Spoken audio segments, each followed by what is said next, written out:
At pagka ang sino man ay maghahandog sa Panginoon ng alay na handog na harina, ay mainam na harina ang kanyang iaalay, at kanyang bubuhusan ng langis at lalagyan ng kamangyan.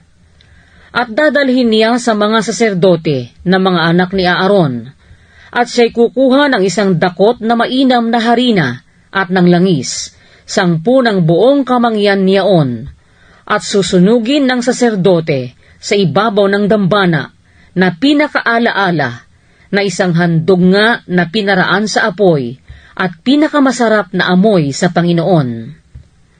At ang kalabisan sa handog na harina ay mapapasa kay Aaron at sa kanyang mga anak, kabanal-banalang bagay nga sa mga handog sa Panginoon na pinaraan sa apoy.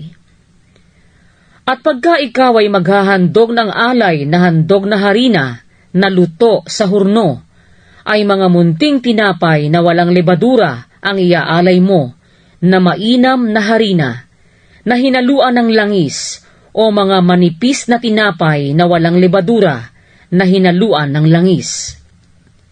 At kung ang iyong alay ay handog na harina, na luto sa kawali, ay mainam na harina ang iaalay mo, na walang lebadura, na hinaluan ng langis. Iyong pagpuputol-putulin at bubuhusan mo ng langis, isang handog na harina. At kung ang iyong alay ay handog na harina, na luto sa kawaling bakal, ay yari sa mainam na harina na may langis ang iaalay mo. At dadalhin mo sa Panginoon ang handog na harina na yari sa mga bagay na ito, at ihaharap sa saserdote at dadalhin niya sa dambana. At kukuha ang saserdote ng handog na harina na pinakaalaala rin niyaon, at susunugin sa ibabaw ng dambana, handog ngang pinaraan sa apoy na pinakamasarap na amoy sa Panginoon.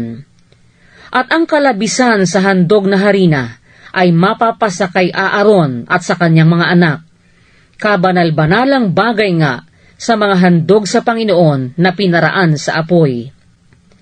Walang handog na harina na ihahandog kayo sa Panginoon na magkakalibadura, sapagkat huwag kayong magsusunog ng anumang lebadura, ni ng anumang pulot na pinakahandog sa Panginoon na pinaraan sa apoy.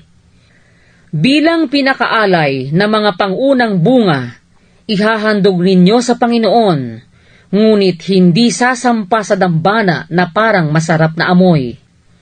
At titimplahan mo ng asin ang lahat ng alay na iyong handog na harina, ni huwag mong titiising magkulang sa iyong handog na harina ng asin ng tipan ng iyong Diyos. Lahat ng alay mo'y ihahandog mong may asin. At kung maghahandog ka sa Panginoon ng handog na harina na pangunang bunga, ay ihahandog mong pinakahandog na harina ng iyong pangunang bunga ay sinangag sa apoy, mga murang butil na pinipi. At bubuhusan mo ng langis yaon, at lalagyan mo sa ibabaw ng kamangyan, yaon nga'y handog na harina. At susunugin ng saserdote na pinakaalaala niyaon, ang bahagi ng butil na pinipi, at ang bahagi ng langis, pati ng buong kamangyan niyaon, handog nga sa Panginoon na pinaraan sa apoy.